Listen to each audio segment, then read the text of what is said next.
Israel നടത്തിവരുന്ന സമാനതകളില്ലാത്ത കനത്ത ആക്രമണങ്ങൾക്കിടെ പലസ്തീനിലും റമദാൻ ആരംഭിച്ചു.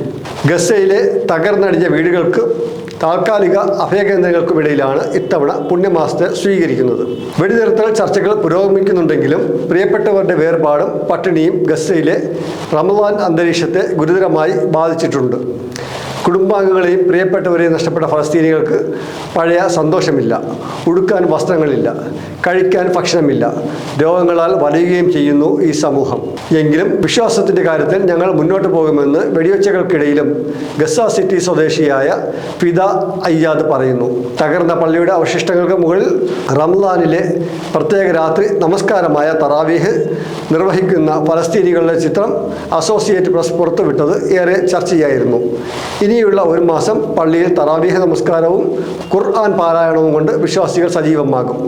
പ്രാർത്ഥനയ്ക്കും ദാനധർമ്മങ്ങൾക്കും ആത്മപരിശോധനയ്ക്കുമായി നീക്കിവെക്കുന്ന ഈ മാസത്തിൽ ലോകസമാധാനത്തിനുള്ള പ്രത്യേക പ്രാർത്ഥനയും പള്ളിയിൽ നടക്കും. UAE, സൗദി ഉൾപ്പെടെ ഗൾഫ് രാജ്യങ്ങളിലെല്ലാം വിശ്വാസികളെ സ്വീകരിക്കാൻ വിപുലമായ സൗകര്യങ്ങളാണ് ഭരണകൂടങ്ങൾ ഒരുക്കിയിരിക്കുന്നത്.